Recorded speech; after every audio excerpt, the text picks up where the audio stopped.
I'm Olivia Clementine, and this is Love and Liberation.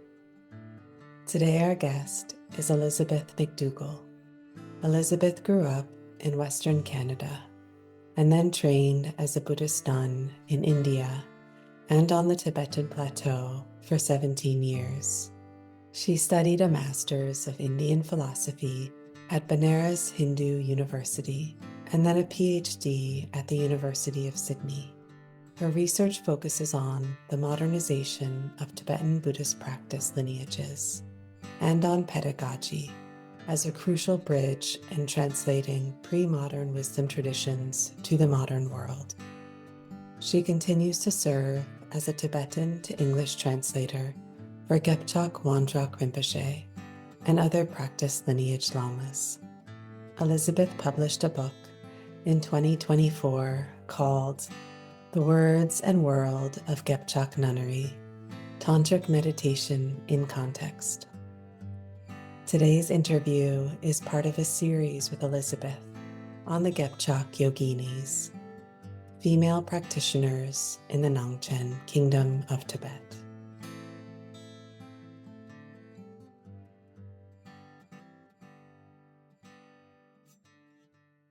I wanted to see if you'd be willing to try to convey to a listener the subtle body in Vajrayana, the understanding of it. How would you describe the subtle body from the Vajrayana perspective? When I was doing my PhD, I knew what I was trying to articulate. And in a way, my PhD is an argument against sort of mainstream epistemology in Western Buddhist studies. And I sort of struggled. I mean, I was mostly being descriptive. It was an ethnography, but of course, to have a good ethnography, you have to have a good, clear argument in it. And my PhD supervisor, Jeffrey Samuel, who's really, really, really brilliant. He's an anthropologist, and he wrote the book Civilized Shamans, among many other books. And I don't think I could have done this PhD without him, to be honest. But boy, he drives a tight ship. He was I found him a very difficult supervisor, and I think the old school PhD supervisors were very difficult. And he really challenged me, and he kept telling me, your PhD, the work you're doing is too descriptive. It's too descriptive. There's not enough analysis. There's not enough of a theory there. I really struggled to find the words. And to be honest, it wasn't until the last 6 months that I kind of found the key to doing so. And it was this Japanese scholar named Yasuo Yuasa. And in 1987, his book called The Body, Towards a Mind-Body Theory in Eastern Philosophy, or something like that. It's The Body by Yuasa, 1987 publication. And it's basically him establishing a theory of the body as understood in Eastern traditions. So he's a Japanese scholar of religions, who's obviously Japanese with an Asian worldview of religions and philosophy, but also very conversant in English and Western philosophy. And I love this book. And he talks about the body. And in fact, he wrote it in Japanese and it was translated. And his translator says it's a nightmare. It's a nightmare. Every time you say the word the body, so much is lost. And he's just really casting light on how the Asian understanding, and particularly in a tradition like Buddhism, the pathway of knowledge is one towards mind-body integration.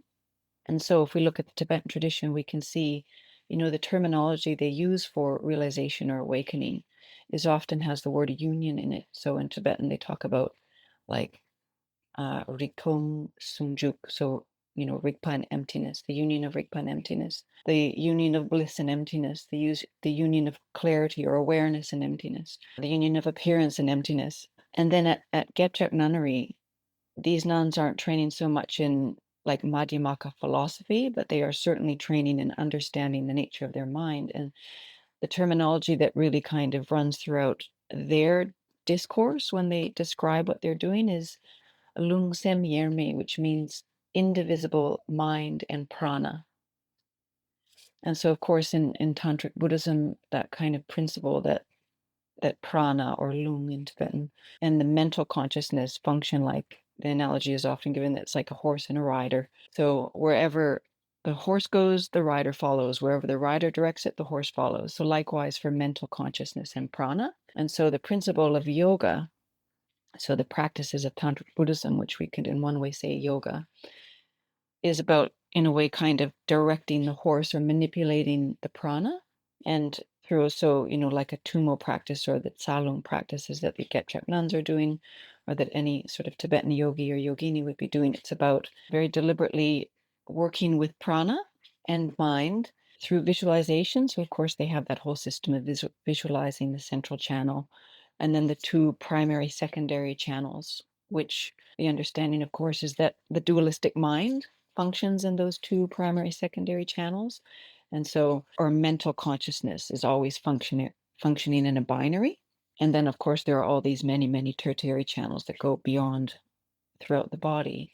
And so our mental consciousness and kind of our personality and the way that we construct and experience our experience of the world is through the kind of grid or prism of the way our channels are calibrated through the habits of our mental consciousness and how that works in the subtle body, how prana is flowing, and then, of course, these knots and blockages and, the way that the prana is flowing in the subtle body. But, that just sort of goes to say that we can really not separate mental consciousness from lung or prana, and we can't at any point in our existence. And so the Gebchak tradition and, any Tibetan tantric tradition of rigorous practice is about, working with the prana very deliberately, to sort of manipulate or to really calibrate through visualization, through manipulating the breath.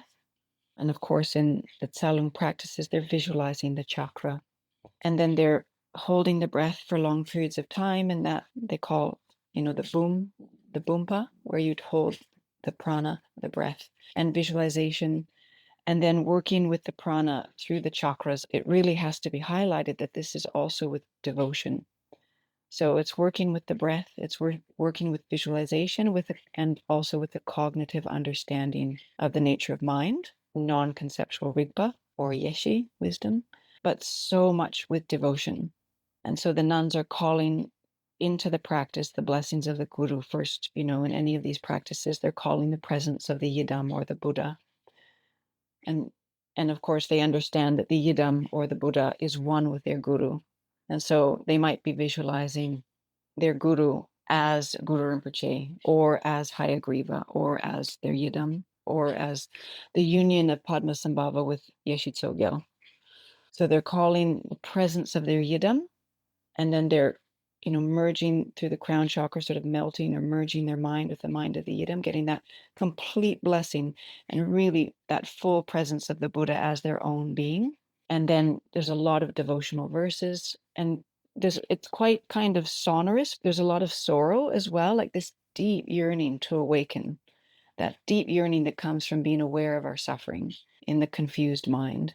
And so there's that calling the blessings of the guru, and then working with the prana, and then sort of refining the prana through working through the chakras. And then the understanding is when the energies, the prana, are balanced at the heart naturally, and it's not forced and it's not contrived, it's just naturally, that is a non-conceptual awareness because it's not caught in either of the binary channels. And so it's just this awakening to what is naturally our primordial non-conceptual being awareness.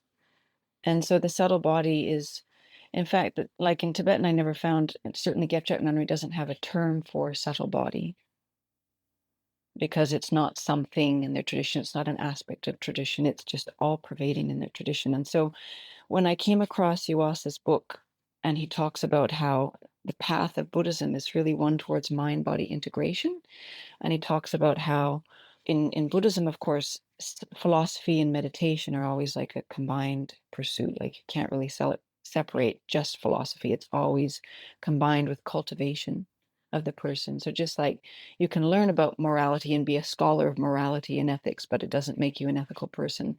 Likewise, you can know about wisdom, but to become wise is a cultivation of the whole person. So it just means that in Tantric Buddhism and in all of Buddhism, knowledge is all oriented towards whole person cultivation. And the subtle body is really how that happens, where that happens. And it's not just the body and the mind of the person, it's an entire world, an all-encompassing understanding of your being, and that nature, the universe, there's this profound correspondence, this profound dependent co-arising, right, of the self and, and what seems to be out there, very non-dual. Mhm. Will you say more about that last piece, the reflection of the universe? Yeah, so of course, in those earliest tantras, Buddhist tantras, you can see images and see references to, like in the Kala Chakra Tantra, for example, there are passages that talk about how the outer world corresponds to the inner body or the inner world of the yogi. And so working with the chakras and working with the prana, the lung, and refining and, opening and purifying those channels and awakening to non-conceptual awareness corresponds to the outer world. And this is so integrated with the Yidam practice in Tibetan Tantra. And so when a tantric practitioner in Tibetan Buddhism awakens, they awaken into this as a Buddha. They awakened as the Yidam. So for example, Tara, they awaken as, a personified awakened being, as Tara with all of her qualities. And in her mandala, so mandala practice is really this expression of a whole universe and all of the beings around you and all of the landscape around you and all of the directions around you and the energies and the air you breathe. Everything is a part of this awakened divine universe. And so an enlightened being exists in this enlightened mandala. If we meet a very awakened being in our world, they kind of, everybody sort of gets brought into this energy and there's this really uplifting feeling and things happened around that being. And, there's this sort of world that sort of accompanies that being. And so that the individual and the world around them, we can't really separate. And then you'd hear in Tibet, these yogis that could tell when an eclipse would happen because they would be able to feel it on a subtle level in their lung and prana and their energies.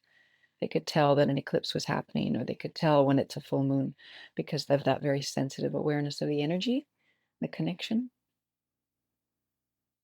I would love to go more into trulkhor with you. One of the Gebchak yoginis talked about the division of trulkhor, and she said that there are 5 stages of trulkhor.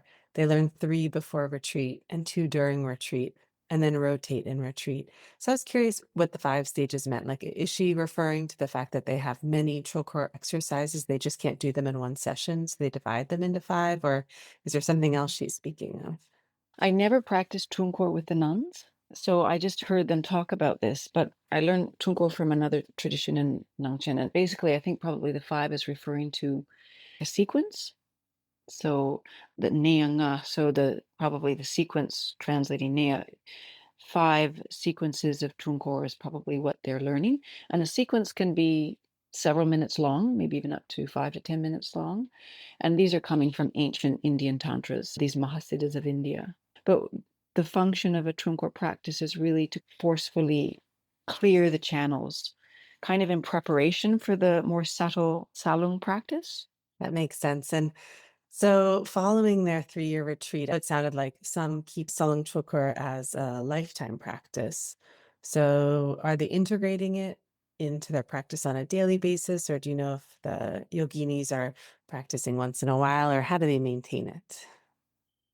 It's a bit tricky because my observations of Gebchak Nunnery have gone from 2006 until around 2019. And that was the period when, modernization happened for the nunnery.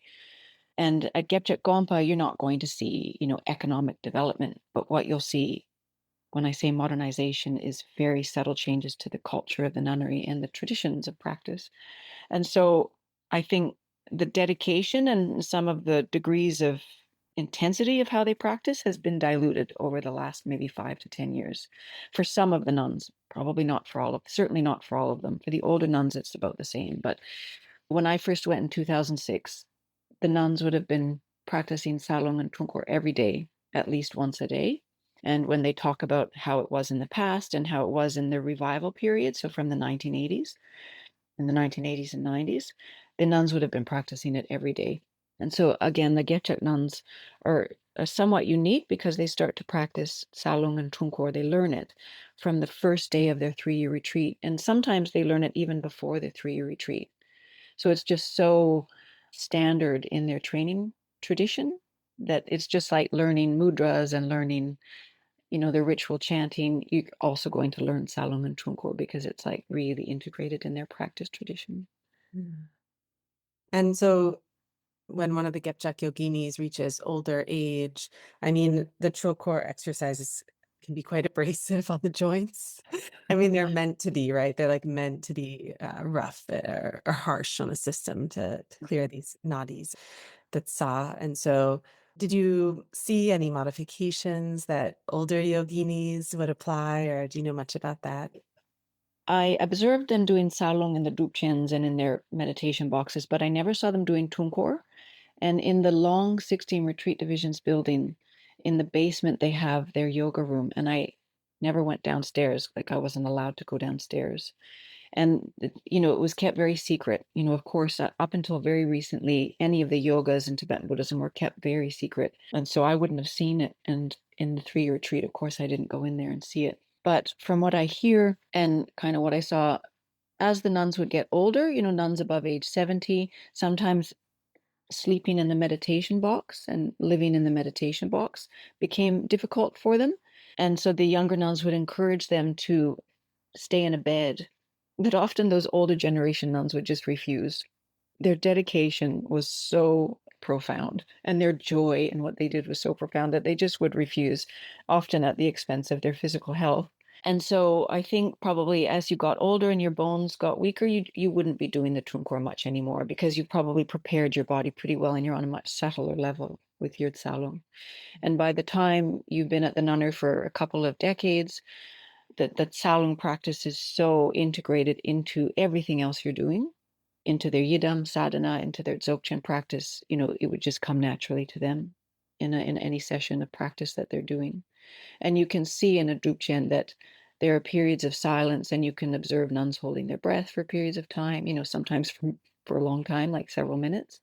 But, just touching on the modernization, one of the kind of main ways that you can see changes is, and then older nuns will talk about this, is the dedication and the kind of asceticism of the nunnery has been diluted, has weakened.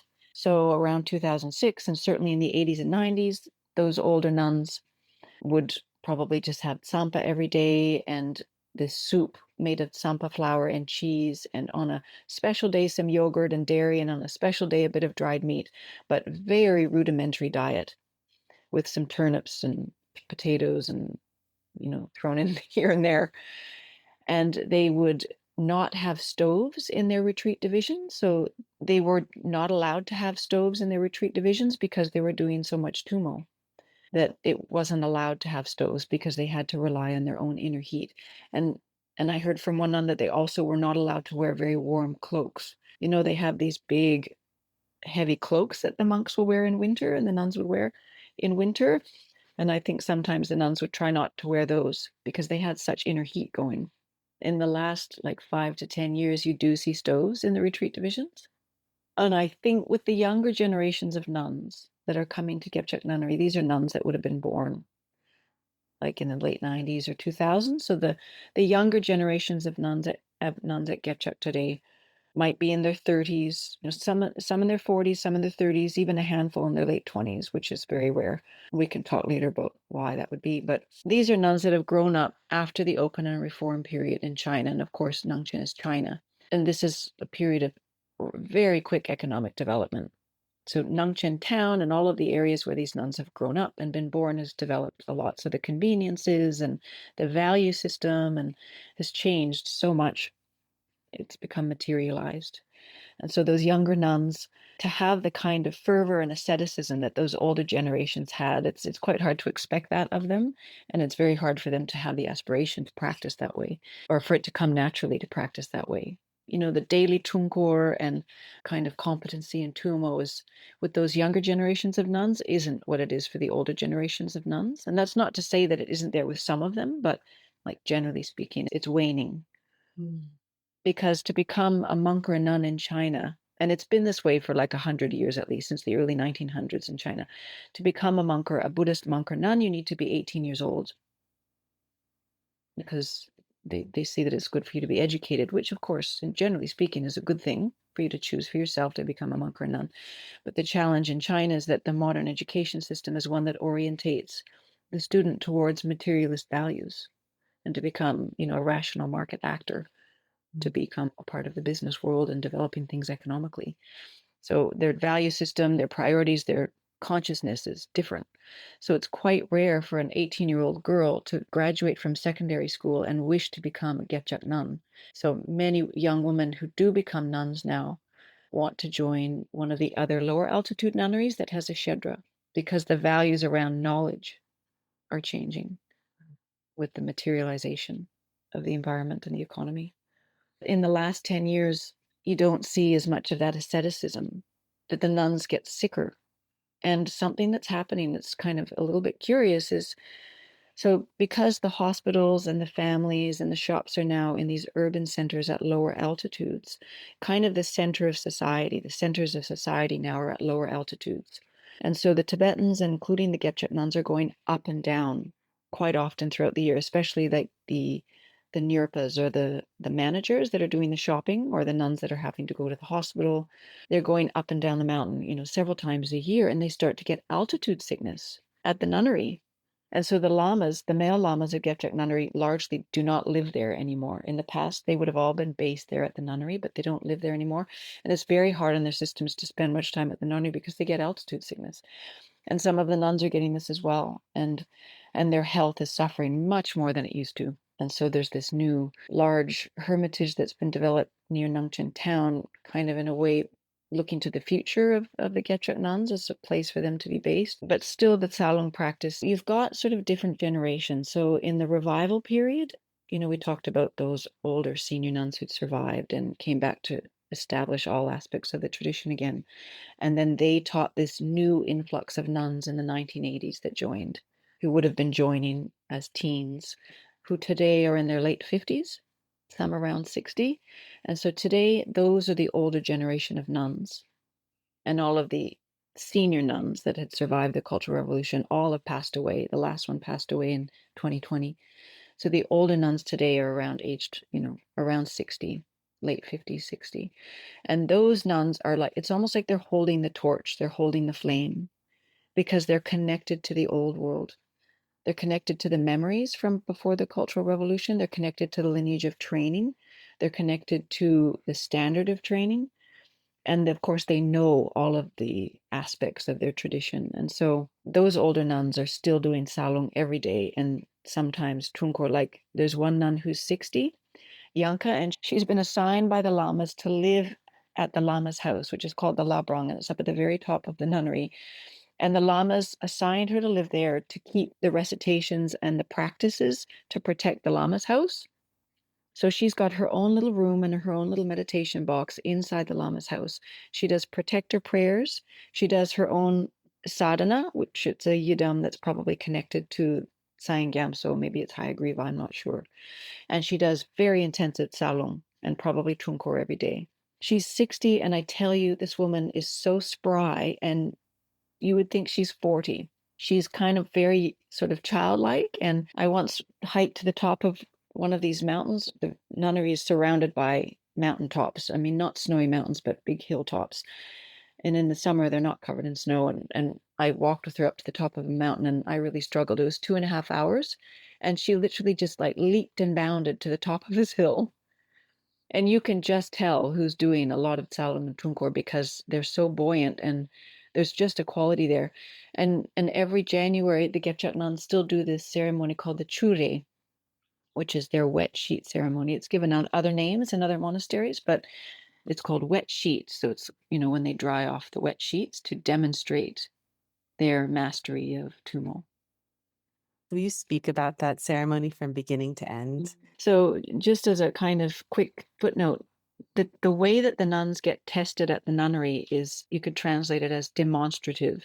It's a bad translation, but it's called gyukro or gyutlen, where they basically demonstrate their meditation, that they demonstrate their yogas to a senior nun or a male lama, because it's not book learning. So it's not like they're going to have exams where they're showing that they know these objects of knowledge about something, but rather it's literally their embodied mind, body, subtle body cultivation, right?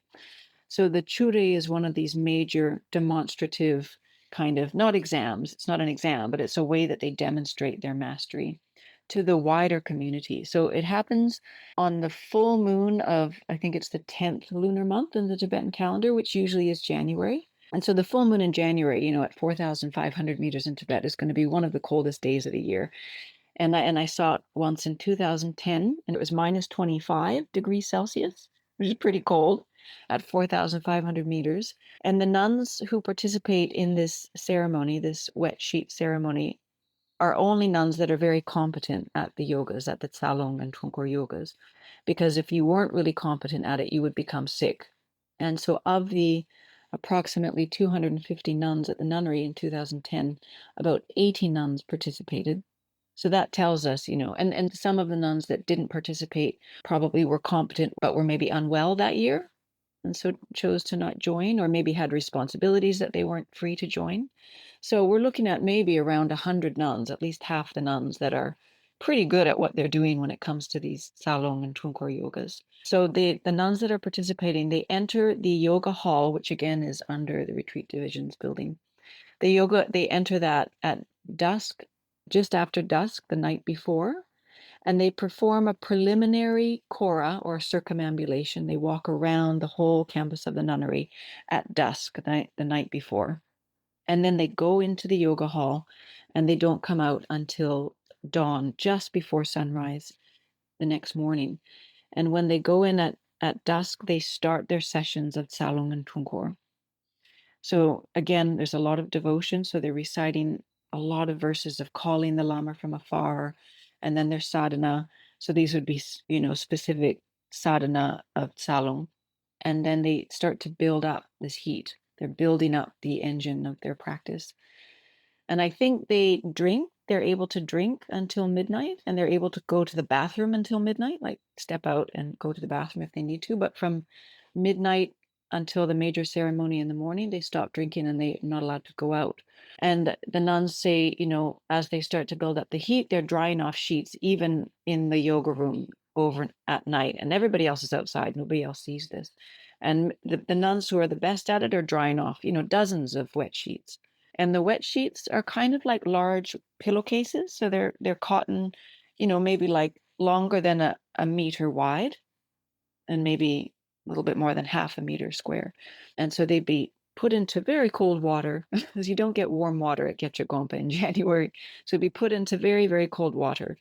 And then they'd wrap it around their shoulders. And these nuns are wearing no shirts, and they're wearing that little yogi skirt, the angrak, that little short little mini skirt for the yogi. And then that's it. And they would be drying off these wet sheets and throughout the night. And then just before sunrise, of course, it's the coldest time of the morning. Then they slowly step out into a kind of parade, one by one, and they're wearing their lineage hats, and they've got their hands with the mudra on their hips, which is a particular channel, nadi, on their hips. So they're kind of, again, manipulating the channels and prana by placing their wrists on these spots. And then they have these boots that they wear when they go outside. And then they've got these wet sheets draped around them. And at each of the four corners around the nunnery campus, which is pretty big, if you've seen an aerial photo of the nunnery, it's quite big. At each of the four corners, then that wet sheet will be dunked in cold water again and wrapped around the nuns' shoulders. And so the families of the nuns, these nomad family members and anybody else who's visiting the nunnery at the time, we are standing up on the hillside at quite a distance, actually. So in 2010, we were at quite a distance. We were not allowed to take pictures, and we were not allowed to video it. I mean, it was very strict. And this is the tradition. The tradition speaks for itself, and the nuns would tell you this. And of course, the lamas were telling me this. So I don't have any images of it. And to tell you the truth, my most salient memory is being so flippin' cold, standing on the hillside watching this. I was so cold. I mean, I could hardly really pay attention. So it would have been like 5:30, I don't know, maybe 6 in the morning or something. And you watch these nuns and you can hear their chanting. And again, there's some sorrow in the chanting. They're calling the lama from afar, and very slowly. And it took about 45 minutes for them to walk around the nunnery. And you can see the steam coming off the shoulders as they're drying off these wet sheets. And then they come to the end of the kora, the circumambulation, and then everybody's free to come down. And they finish with kind of a puja inside the shrine hall. And throughout the whole parade, there are nuns on the roof of the main shrine hall, again, blowing these really long trumpets. So it's a very deep and kind of moving sound of music that's accompanying this. And then when you go down to meet the nuns that were participating, they are just, it's like they're walking on air. Their eyes are just so awake. The buoyancy of these women and their joy. And it's not overjoyed. Like sometimes for me, when I get really overjoyed, I'm not very grounded. These nuns, they're very grounded. Their lucidity and they're just like the level of joy and buoyancy and clarity, but also groundedness is really, really like stark. It just, there's no missing it. And then, so Wangdrak Rinpoche and the other lamas that are there for the ceremony will lead the parade. And when I talked to a couple of these lamas at the end of the parade, they were just like kind of just bowled over. They couldn't believe it. They were so impressed with these nuns. And the Gebchak nuns, there's no question. If you go to Kham these days, if you go to Tibet probably, and you're connected to any practice lineage, any yogic tradition, the Gebchak nuns are renowned for being the one surviving full-time community of yogic practice and being the best at Tsa-lung trulkhor. And so, of all those nuns that are pretty good at it, there were, 2 or 3 that are considered the lamas of Tsa-lung at Gebchak Nunnery. And the one who is the best, named Jamtsen Chodron, she's one of these nuns that joined in the 1980s as a young girl and trained from Palmo, who was one of the senior elder nuns who'd survived. She learned Tsa-lung and the yogas from Palmo. And she became, the real master. And she was invited to Larungar, so also known as Serta, so Khenpo Jigme Phuntsok's monastery, which is, again, kind of the epicenter of Tibetan Buddhism in Tibet nowadays. She was invited to Larungar. She was invited to other monasteries, for Khenpos, for male Khenpos, to train in the yogas from her. She was also regularly invited to branch nunneries of Gebchak and monasteries of Gebchak. So definitely the master of the practice for the nuns and for the wider community. And very sadly, Jamtsen Chodron was one of these nuns that suffered from very poor physical health over the last decade, like a bad gallbladder, a bad liver, and she passed away 3 weeks ago. Jamtsen Chodron passed away just 3 weeks ago. So sorry to hear that. Yeah. So very sad for the Gebchak nuns, for the whole community, quite a loss. And I think she was probably, I'm guessing maybe 57, 58, around that. Yeah. The lamas had encouraged her to move to a lower altitude because the high altitude can be really hard on their bodies.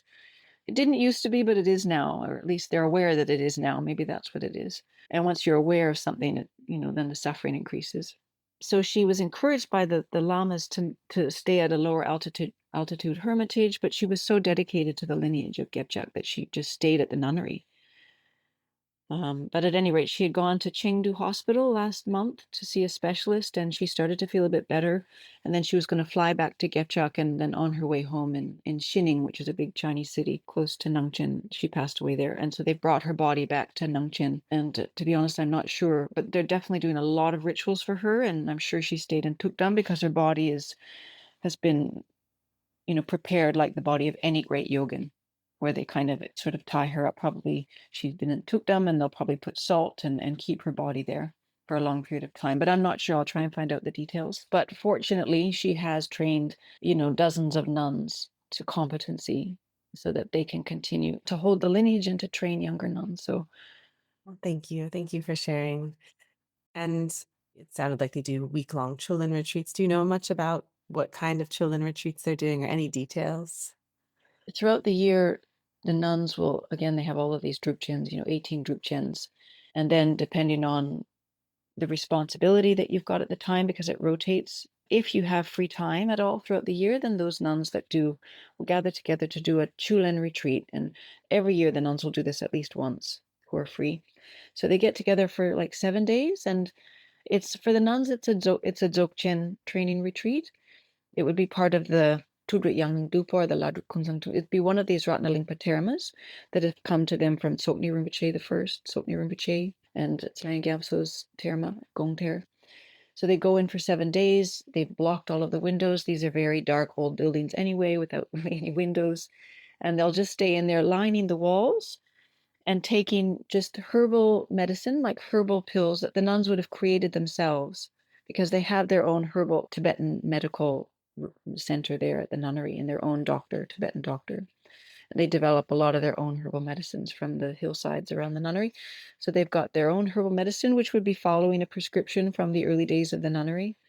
And they're taking the essence, nutritionally from these pills, but also, of course, they're taking the essence from Buddha nature, from the nature of mind by, relying on these deep meditation practices. And of course, for these nuns, it would be Tsa-lung.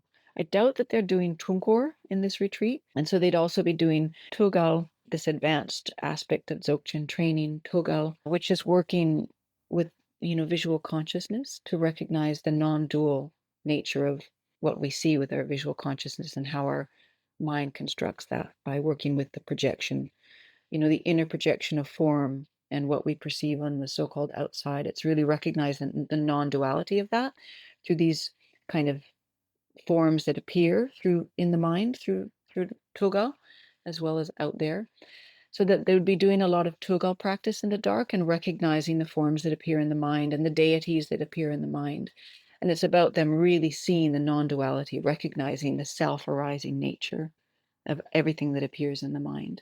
So it'd be a very deep working with Togal. I've never been in one of these retreats. I've never seen them do it, but I saw a group of nuns once come out from a Chudlen retreat. When you talk to them just on coming out, it's hard to explain, but the profundity of what they've done. And for them, it's this merging their mind with the Guru, merging their mind with the Yidam, merging the mind with the Buddha, merging their mind with their own Buddha nature, which is intimate, and the amount of compassion that and blessing that they experience from the Buddha, from the Yidam, from the lama, the amount of compassion and love and just liberating blessing that they feel is so profound for them that they come out and there's this very deep joy there, but there's a lot of, I saw the nuns cry several times when they would speak because they're so deeply touched by that awakening, that merging their mind with the mind of the Guru. So it's really a tradition of deep devotion and merging their mind with the mind of the three roots, the lama, Yidam, Khandro. So the Yidam, or in other words, the Buddha that they visualize, and the lama and the Khandro, the female kind of wisdom quality of all of this is, really all one at the end of the day. It's all their Buddha nature that they're becoming one with through the path of their training with the three roots.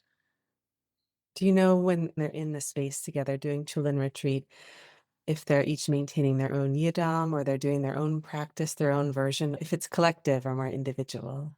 They would be sharing a recitation, so they'd probably be sharing a sadhana practice, and out loud they would be reciting the same sadhana practice, but then in the silent periods, it's hard to say what each individual nun might be visualizing or experiencing, but in the silent periods, she'd be doing her own, meditation. And that's something else that's kind of interesting at a place like Gebchak. You have the collective and you have the individual, and you have sacred and you have mundane, but to try and find where the line is, it maybe can't be found really.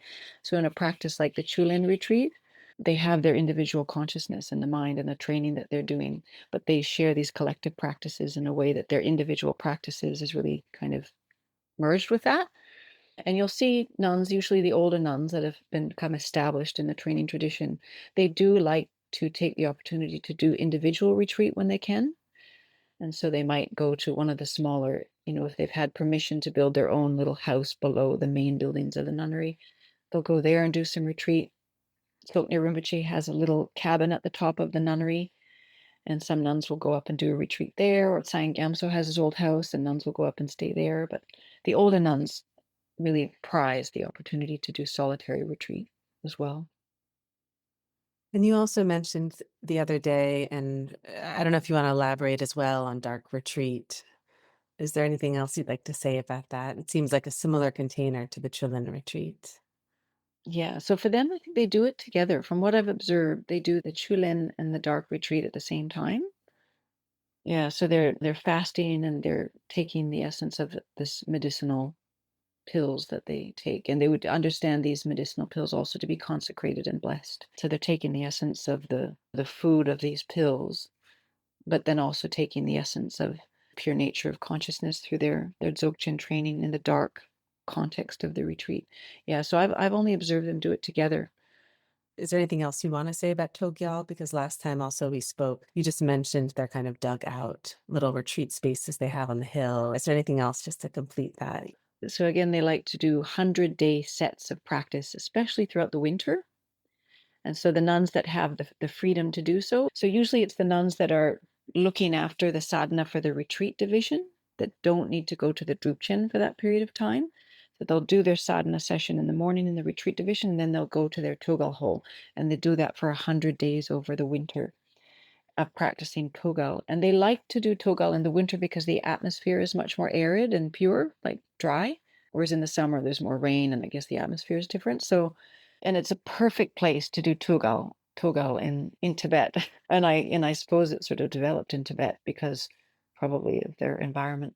And so these nuns are doing Togal in these winter retreats largely during the daytime, and they're looking so that if they're looking directly in front of them, they're able to look right at the sky, or there's a huge amount of space between them and the next hillside, huge amount of space, several kilometers. And so they're able to look at space. And so they're looking out at space, and then, in the Togal training, they're looking into sunlight, into the rays of sunlight.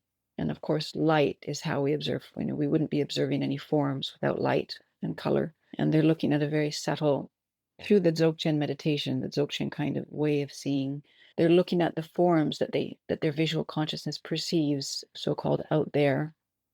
And then they're also recognizing that the bindu or the tikle, these little spherical forms that appear in space in their visual consciousness, and it can be different for every nun, and it'd probably be different for every person in the world, depending on your cultural imprints and expectations, but they see these different spheres. And if a practitioner has very stable meditation, then the spheres will be still.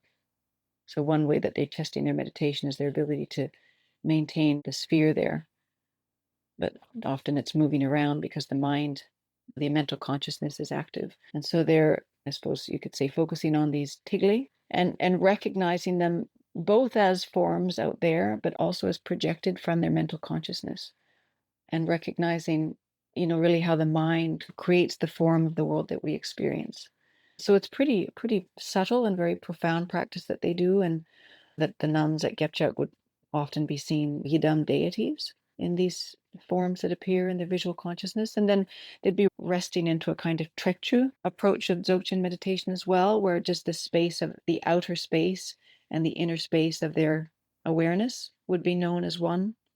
They're able to recognize the lack of duality of the space of your own awareness and the space that you so-called perceive. So it's, Dzogchen meditation, really awakening to that non-dual rigpa, non-conceptual nature of awareness and being of reality. So the nuns will love to do this practice for 100 days in the winter in these holes in the ground. And, they're very happy. Nowadays, the older nuns again are around in their late 50s or 60s. And that generation of nuns, the senior nuns of Gebchak today, they derive so much joy from their practice. They don't want to be anywhere else. And so I was talking about this nun who lives near the Lama's labrang, near the Lama's house, who has been assigned to do the practices to protect the Lamas. And she would really love to go back to the lower part of the nunnery and, take a break, but the Lamas won't let her because she's so good at what she does. And also as a result, she's never been allowed to travel. So this is a Gebchak nun that's probably not traveled further than Nangchen town in her life, and at that maybe only a few times in the last 20 years. She's always at Gebchak. And then her neighbor is an older nun named Barchung, who's just love Barchung. I mean, they're all so wonderful. And so Barchung talks about, I asked them once, I said, if you could choose where you would go on pilgrimage, and I said, for example, Bodh Gaya or Kushnagar, where the Buddha died, or Lhasa, or Wutaishan, the Manjushri mountain in China, where would you love most to go on pilgrimage? And she said, I'd love to go to Lhasa, but for me, I'm here at Gebchak and I do my sung, I do my smoke offerings to the sky, and I know that all the sacred places are here under the sky. And Gebchak for them is the most sacred place. It is sacred. I mean, it's fully sacred. It is a pure land. Like they talk about it as the second glorious copper-colored mountain. It's a Nyingma tradition. So Guru Rinpoche's glorious copper-colored mountain is kind of the pure land that a good Nyingma would aspire to. For the Gebchak nuns, they see Gebchak as the second glorious copper-colored mountain. It really is for these senior nuns an incredibly sacred place because of their practice and the joy they get from their practice. And, we talked earlier about the Drukgyens and how much enthusiasm they have to spend like 14 hours a day in the Drukchen, day after day after day after day, reciting often the same things over and over again. But because they're getting that fruit of the practice, the joy, just that nothing can compare. So they're happy to keep doing it. The Gebchak yoginis are in a continual Dharma immersion. You say that when they memorize, they exhaust the ordinary minds, and memorization is a part of this to ultimately embody what they're reading, ritualizing, and training in. Can you speak about that piece of their training and how memorization plays a part in their realization? It all comes back to the subtle body, and the subtle body comes back to everything in the Tibetan world or Vajrayana system. And this definitely kind of reflects it as well. Like, generally speaking, when a Gebchak nun joins the nunnery again, the first thing she learns to do is to read. And the way that she learns to read is not like in a classroom setting where she has a textbook and she learns the rules of grammar, but rather she just learns by doing. So she'll have some older nuns that teach her to sound out the words and to put the words together into sentences. And then she just starts chanting the Drupchen text. Like, she jumps in and she starts doing the hand mudras, putting on the hats, playing the musical instruments and doing the chanting. And, for a young nun, that's quite fun. And then they just start doing it. And like more recently, you'll have Kempos visit the nunnery and teach them, Rigne. So Rigne is kind of like arts and sciences. So the kind of more modern topics of knowledge. And they might have classes on grammar, like their major grammar texts. But generally, before the Cultural Revolution, I doubt that happened very much. And it certainly doesn't happen that often nowadays. It's not regular anyway. So the nun just learns by doing, just by learning to chant and by chanting. And then as she grows up in this tradition and probably asks a lot of questions and observes and gets a lot of teachings, practical teachings about the nature of her mind, the Buddha nature of mind, practical transmissions about these sadhanas that they're doing. Eventually, she just kind of learns in her body, like not in her body as opposed to her mind, but just in her being. She learns what these words mean. And a lot of this is by example, by seeing the older nuns doing it and how they understand what it means. And there's obviously a lot of words in their written text that's in their vernacular language that she already knows what it means. But of course, their written Tibetan language, and especially of Tantric Tibetan language, is quite different than their spoken language.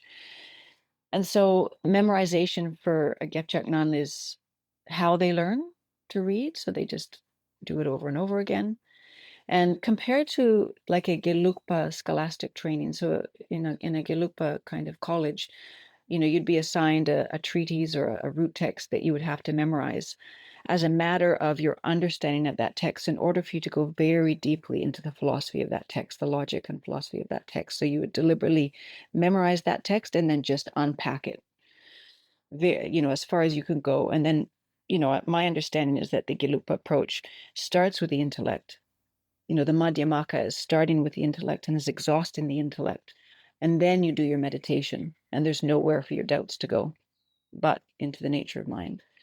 I think that's what the Madhyamaka intends. Whereas the practice lineages of something like Gebchak Gompa, you go in it straight from this understanding of Buddha nature, straight from this pointing out the nature of your mind, a practice in your meditation, looking again and again at this non-conceptual nature of your mind. And the philosophy is sort of like parallels it, but it's not the beginning point. It's something that you might learn the language of, but it's not primary. And so these nuns are doing these sadhana practices both daily in their retreat divisions and then also in their drupchens.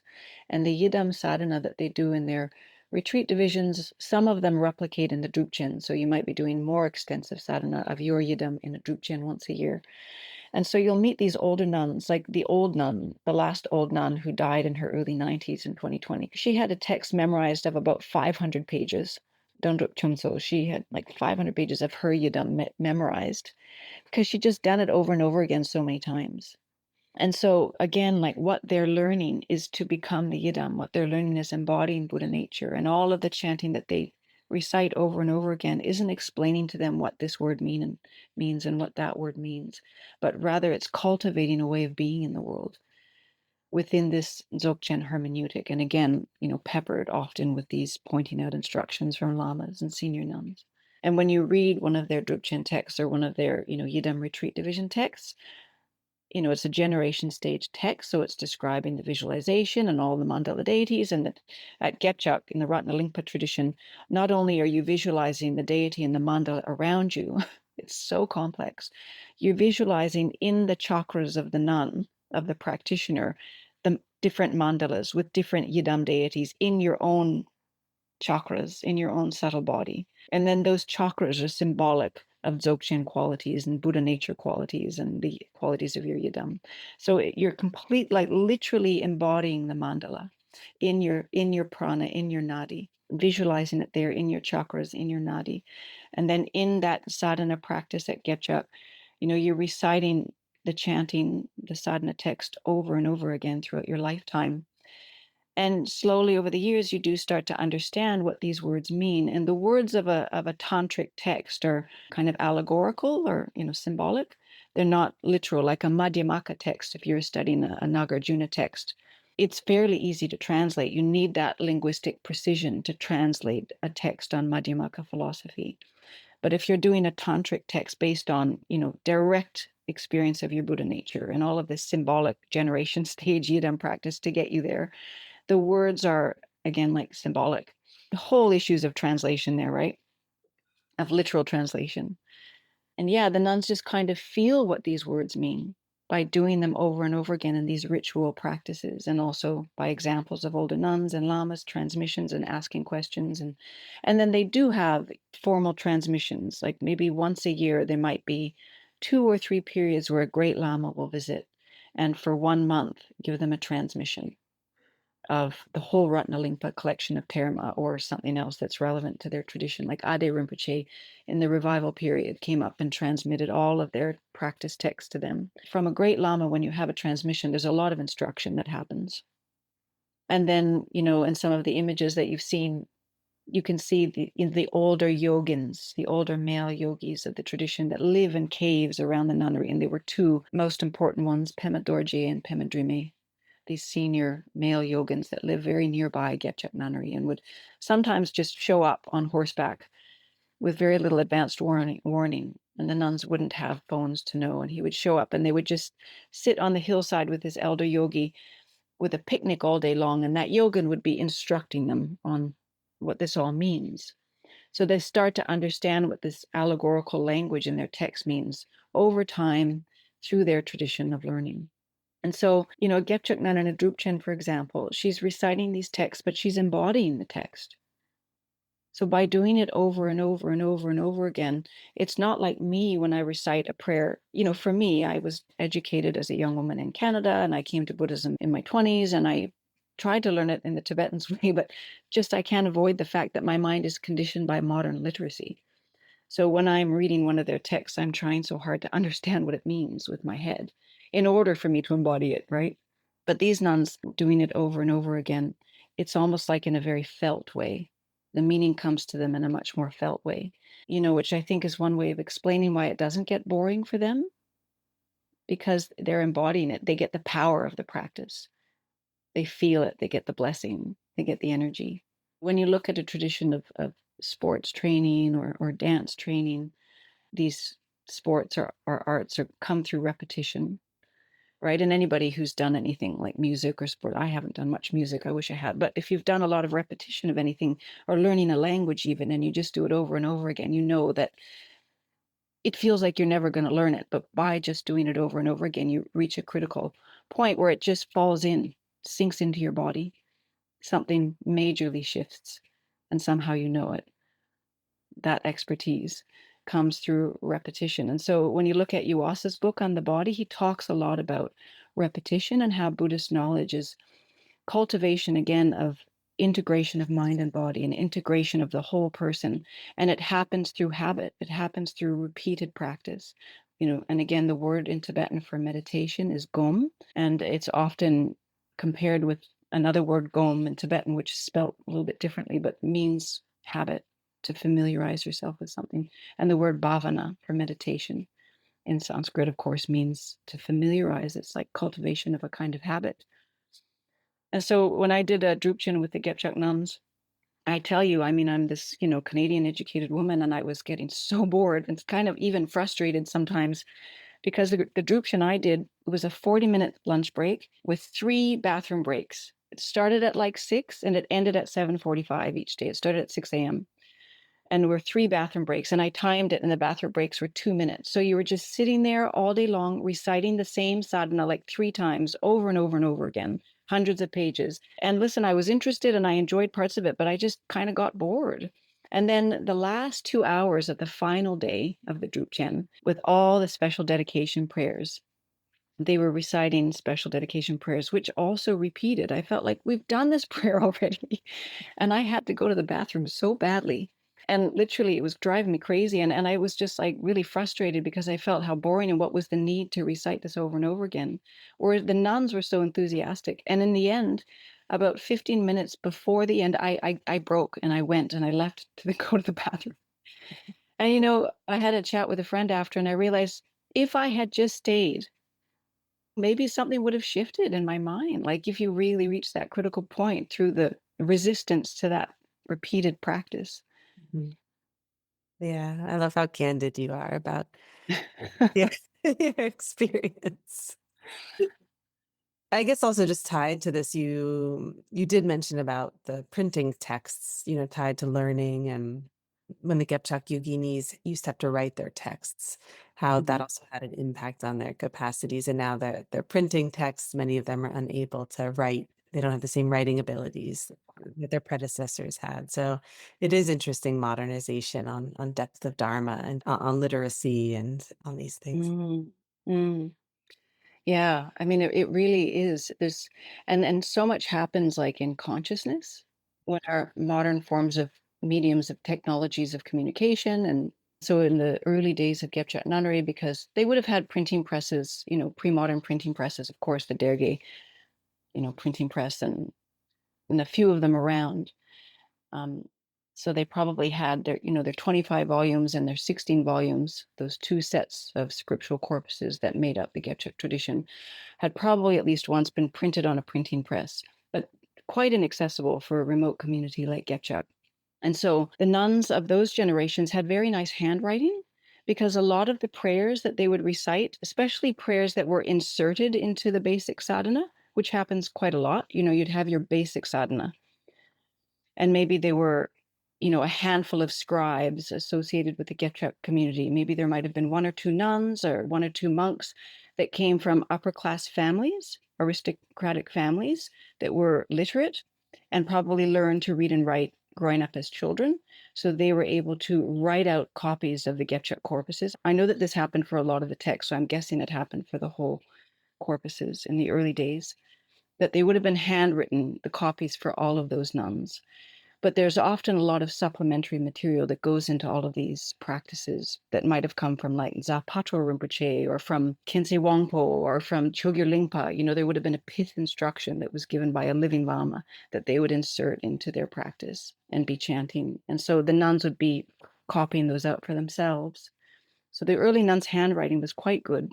And then after the Cultural Revolution and the revival period, there was one Gebchak Lama, Lama Tarpa, who was responsible for rewriting the main copies of the volumes. And my understanding is that he used ink and some kind of like wax paper, and he had some kind of printing press that he used. So in 2006, the copies of the Drupchen texts and all of the texts that the nuns were using were written in the cursive script, a kind of cursive script. And that was Lama Tarpa's script from, the late 1970s or the early 80s that he had handwritten. All of these volumes would have taken him a long time. And they're so even and precise. And then nuns would have probably found a way to copy those. The nuns would participate in the copying of the texts, and the local community would have participated in the copying of the text, and also, wood and locally made ink, naturally made ink and hand made processes of copying your text. So again, quite embodied ways of literacy or at least of printing. And then, of course, from the 1980s, you get these electronic and digital printing presses. And very quickly, we get the Rinchen Terzo and all of these huge copies from the Rime collections of texts that have fortunately been preserved in digital mediums electronically. And so the Gebchak texts have now been printed in Xining and in Chengdu, and in, 2014 or later? Tsoknyi Rinpoche fundraised and led a project to kind of redact the collection of Drupchen texts for the Gebchak nuns, and he had them printed. I think in Chengdu he had them also kind of redacted to make them more convenient for the nuns to recite, to kind of just help to organize them for the Gebchak nuns to recite in their Drupchens, and then reprinted.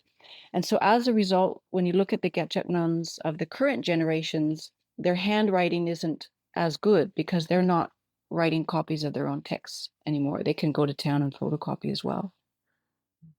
And so the Gebchak nuns aren't coming from a tradition of literacy where they write very much. Again, it's this embodied, they're realizing Buddha nature.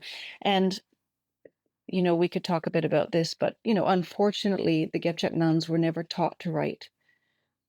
And they've not been taught as much of a language of communication to the wider community.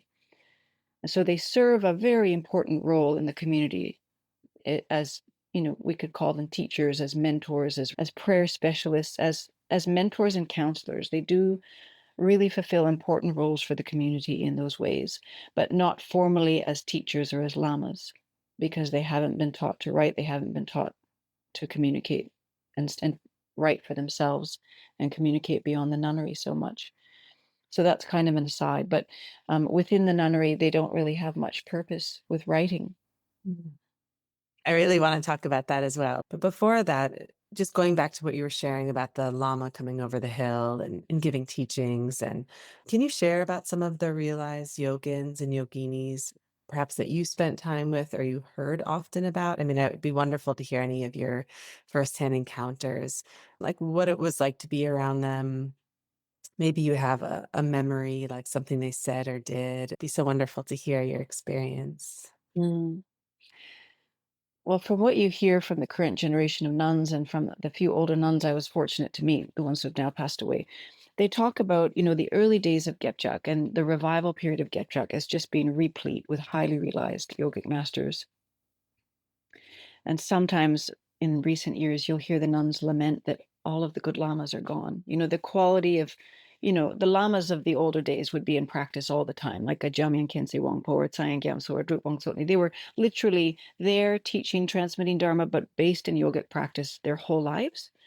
But the responsibilities of a modern lama have led them in different directions. So they're still teaching and transmitting and to some extent doing practice, but it's a different economy, right, for a Buddhist nowadays. So there are many, many I never met and have just heard the names of, and we could list a lot of names, but I was fortunate to meet two living yogins, male yogins, who lived near Gebchak Nunnery. One was Lagen, they call Lagen, which means, Lagen literally means old lama, but it's sort of like a respected senior lama. So Lagen Pema Dorje and Lagen Pema Drime. So these were both Tokden of the pre-Cultural Revolution time, around, hovering around the Gebchak tradition. They would have been receiving transmissions from probably not Tsayen Gyamso, who died in 1909, but from his disciples, and living around Gebchak Nunnery and participating deeply in that tradition of practice. And they survived during the Cultural Revolution. At least Pema Dorje, he managed to continue his practice in caves during the Cultural Revolution. Very rare. And he never cut his hair. I can try and find a picture to send to you. There's a picture of him with his hair down to the ground and growing out onto the ground, like his whole life, he never cut his hair.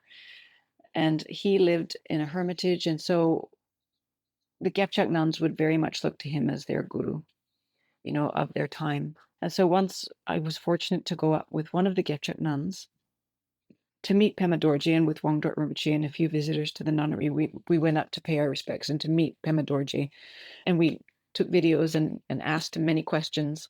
Unfortunately, because he's an older lama in Nangchen, very old lama, but also from the older time, so I didn't understand his dialect at all. But at any rate, it was really wonderful to watch, because we arrived and he lived at a very high altitude, really high altitude. We had to drive up from Gebchak Nunnery, which is also already quite high, in a cave, and you kind of felt like you were on the top of the world. A lot of light, and there were a few nomad families that lived there and cared for him and helped in the kitchen. And then there was a younger Tokden, a younger male yogin, who lived there and was his attendant, extremely devoted attendant. And he's got a lot of people around him that would be practicing in retreat, sometimes there with him and sometimes at other branches. Anyhow, we arrived there, we came in, we prostrated, and people quickly took their place, seated around this old yogi. And the nun from Gebchak, such devotion, and she sat down on her knees in front of him, and she just started to sing a song of devotion, memorized. And I'm not sure where it came from, but she had it there memorized. And it was this song, again, kind of sorrowful, but of great devotion, asking him to point out the nature of their mind, that may he have compassion, may the Lama have compassion, help her to awaken. And then after she kind of sang these verses of devotion, then the two of them just sat there together in silence.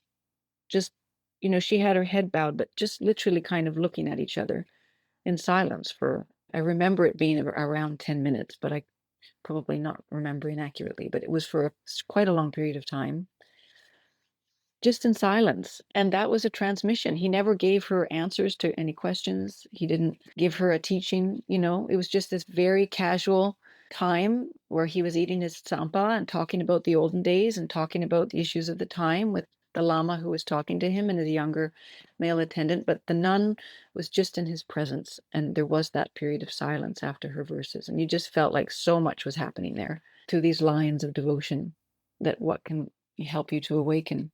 And then Lama Yogin Pema Dorje, also an extremely highly realized Lama who passed away about 5 years ago, maybe 2019 or 20, sadly passed away.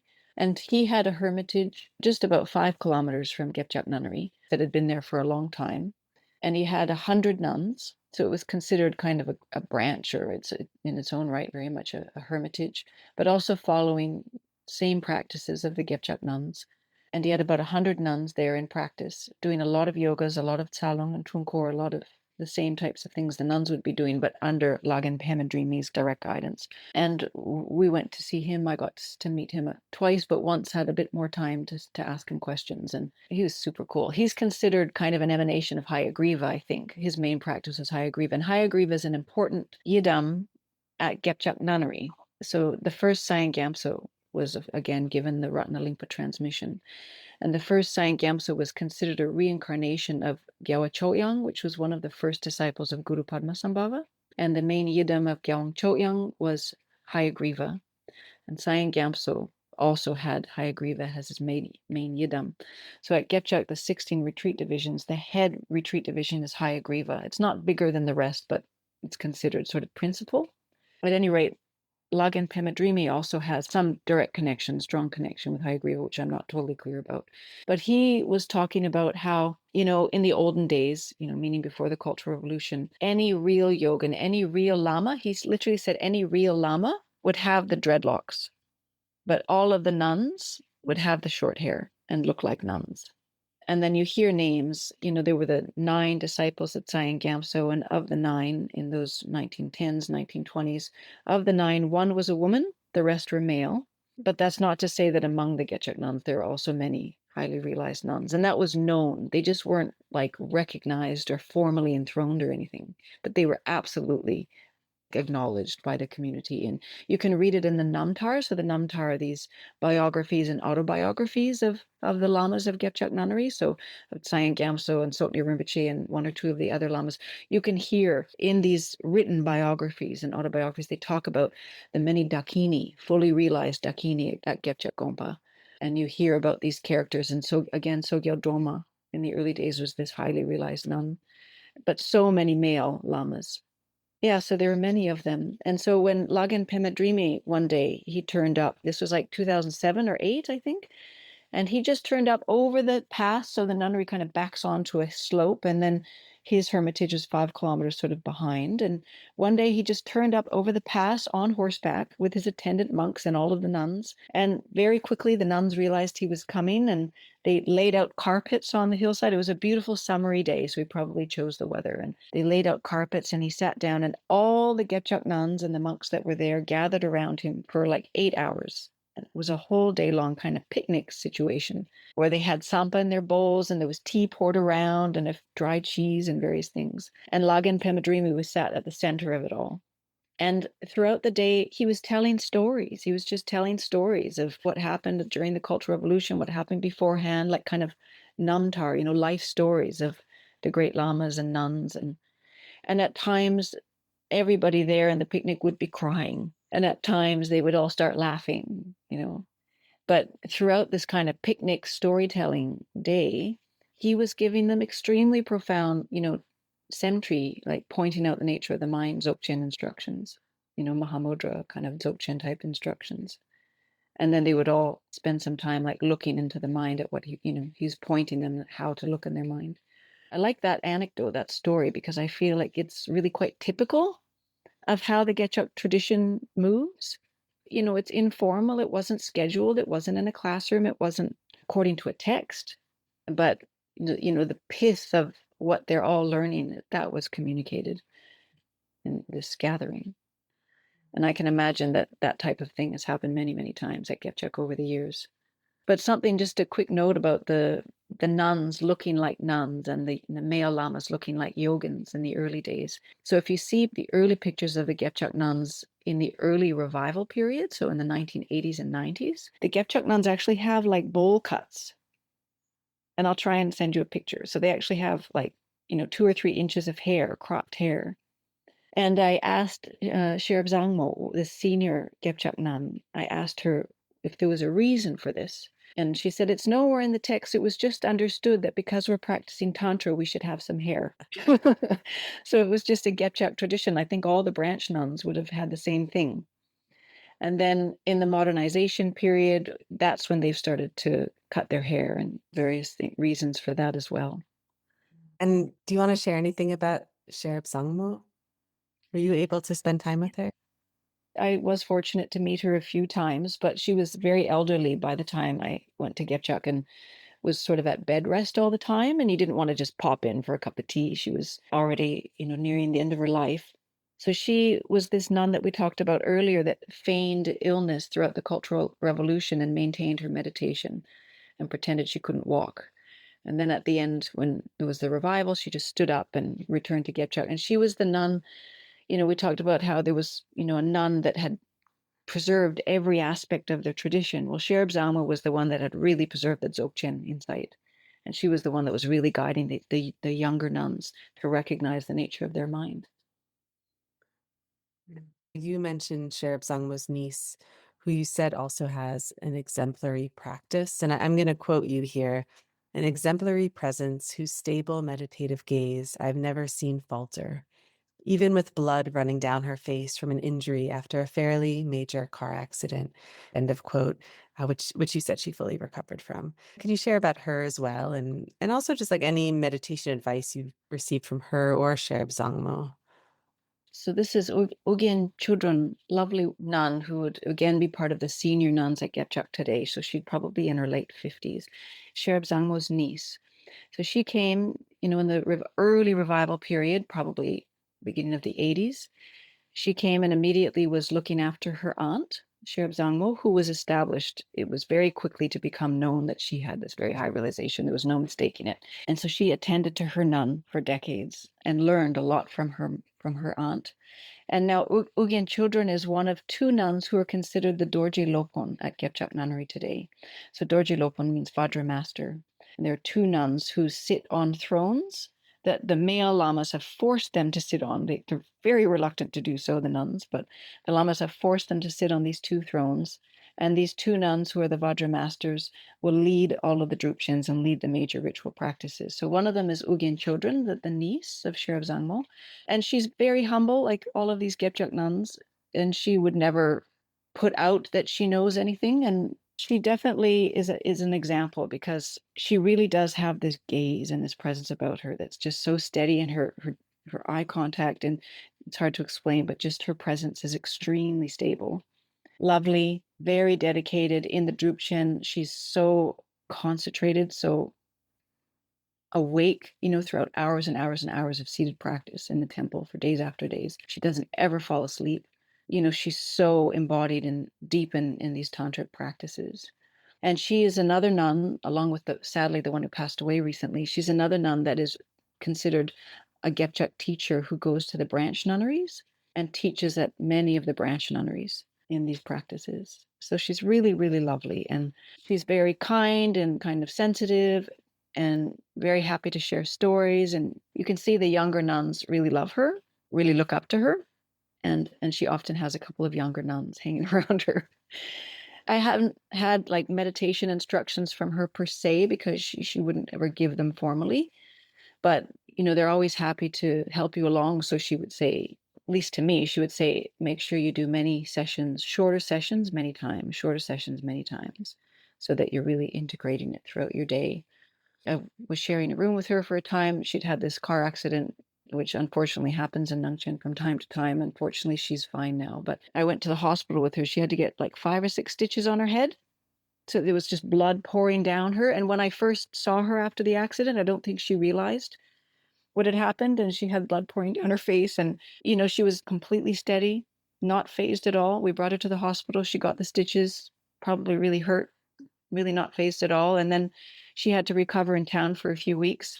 So she took her time, but there's just something incredibly steady about that woman. And when you see her go to bed at night, they all do their 3 prostrations. And then she literally falls asleep reciting, how kind the guru is. Thank you to the guru, remembering the great kindness of the guru. So she's still there, and she'll be one of the main senior nuns, really helping the tradition and the lineage to be upheld at Gebchak today. So you talk about the focus on accomplishing the deity through Yidam practice and the signs of this, such as the black hair appearing in the ashes of a cremated Vajrayogini practitioner. And you mentioned a story last time about a Kempo's relics having these. Have you ever heard stories like this for any of the Gebchak yoginis? Relics found from realizing the Yidam? This is such a great question. I love this question. So the Gebchak yoginis, they don't get cremated because at Gebchak Gompa, like so much of Tibet, very high altitude, permafrost, generally speaking. So their burial tradition is sky burial. And in Nangchen, at least at Gebchak, there are really no forests around for wood to burn the bodies. So most of those Gebchak nuns, they have their bodies offered to the vultures. It's their dying wish. For the weeks before they die, they'll be very explicit that this is what they want done. It's their last act of generosity. They want to feed the vultures. And so I've seen a few, not like with my eyes, but I've been around when a few of these younger nuns have passed away from one illness or another. So there was one nun that had TB. This was in the early days. It's much better now, but in the early days, there was a bit of TB in the nunnery. And one of these nuns had it in her spine. So she wasn't able to sit up straight for a long time towards the end of her life. And she was very, very sick. And then she was in the Nangchen County Hospital. So I think this was around maybe 2010 or maybe even 2013 or something. And she was in the Nangchen County Hospital. So it's one of these new hospitals, kind of under the modern period, with some Tibetan doctors who've been trained in modern medicine, who are really rejecting religion and very skeptical, modern materialistic views. And she's in the hospital. She's hours from her death. She has nuns at her side that are guiding her and doing prayers. And there was a lama there from the Gebchak tradition. And she's about to die, and she asked the Gebchak nuns to help her sit up. And remember, she hasn't been able to sit up because of the TB in her spine.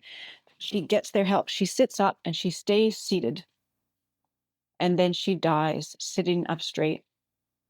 And she's sitting up straight and she dies, consciously. The nuns that are there, the lama that is there, they can tell that she's dying consciously. And the lama is so keen to bring in these skeptical, young, modern doctors, Chinese trained doctors, into the room to observe this, to see what their tradition is, right? So these young doctors come into the room and they are so amazed. And they allow her to stay, I think, for up to a day in Tukdam. And then eventually they brought her out of the hospital home, and she stayed in Tukdam for like 7 days. So she was probably around 40 years old. And then there was a young nun, I think her name was Pema Lamo, who, very young, probably only about 19 years old or 20 years old, was in her first few months of her 3-year retreat. And she knew she would die. And she died in the 3-year retreat. And she just kept saying, "You're all so kind for caring for me. Thank you so much for caring for me." And her devotion and her gratitude to the tradition of her lamas, to the Gebchak tradition, was so deep.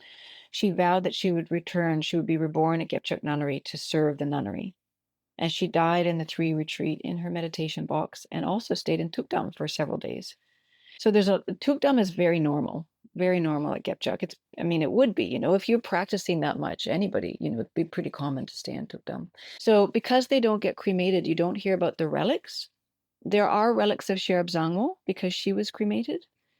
So there are a few relics going around of Sherab Zangmo, but largely their bodies are offered to the vultures, and then there'd be bones that would be kept in a kind of shrine and a cairn at the top of the mountain as a memorial. But what you do see is these elder nuns, the very old nuns, or as she's dying, I've heard it described that they'll see their Yidam appear very clearly to them, and then they die, consciously. And then sometimes there was one old nun that died, and the nuns were saying how you could see a vision of Hayagriva in the mist. You could see Shakyamuni Buddha, and then sometimes Hayagriva Buddha appearing in the mist. This is Tibet, and it's an enchanted pre-modern world. So to see signs in everything is just normal. To look into your dreams, to recognize the signs in the world around you, mirroring back to you the sacredness of your connection is just standard. And so if you've spent time in Tibet, or if you've spent much time around Tibetans, you probably have heard stories. And yeah, there's so many stories of visions and appearances. There's a story of Tsayen Gamso giving a teaching. And one of the old nuns who was in retreat in a hermitage in a mountain far away really wanted to be at this teaching or a transmission. And so she projected into the body of a bird, and she came and was seated on his shoulder. And he knew it was this nun Tendron. He was like, Tendron, you're here for the teachings, aren't you? And this nun was hovering. This kind of story is pretty typical at Gebchak. So you talk about this 61-year-old nun who wakes up at 3 each day to practice and is hungry by the time she finishes around 7 a.m. And the nun says, and I'm going to quote what she says here, "Everything we read is a meditation. You must recite from the depths of the heart with faith. Otherwise, the words are wasted." Gebchak is wonderful. We don't have to learn all kinds of subjects. We just have to have faith and pure vision, and everything in existence makes sense. So, end of quote. I would love to talk about this just as we close today, this devotional piece, also the emotional pieces that are present at Gebchak that are sometimes, and what you say, avoided in scholastic environments. So we talk about why these qualities of devotion and emotion benefit realization, and also give an example of the emotional piece. You've spoken a little more about the devotional piece, and please elaborate on both and anything you'd like to say. It's an important question. Well, the nun that you just quoted there, that's Bachung. So she's the same nun that I mentioned earlier who said she'd love to go to Lhasa, but she feels like all the pilgrimages are there at Gebchak. She's just so deeply joyful to be able to stay there in her meditation box in her little hut. And she's also one of these nuns, few nuns, that gets to go inside the 3 retreat center. She's not a doctor, but they see her as a doctor. She always makes them feel better. The importance of the emotionally devotional aspects of the nun's practice is just so important because it is a psychological path. It's this cultivation of the whole person. It's not learning objects of knowledge like modern education is largely doing. And life is suffering. So the path to liberation is one of deep emotion, and the kindness of anybody who helps one awaken is also deeply felt. And then, of course, because this is the Mahayana, Vajrayana tradition, bodhicitta is motivating all of their prayers and practices. And the nuns, you can see, if you try to point to this is the fruit of their practice, this is the result of their learning. First of all, the nuns are very reluctant to answer questions, to explain things to me or to explain things in general, like I've mentioned before. And I think partly that's that maybe they're not trained in philosophical language and so much in textual exegesis that they're not equipped to do so, but also it's because the whole orientation of their training is towards this embodied way of being in the world. There's not like an answer. It's like a right answer to something, to a question.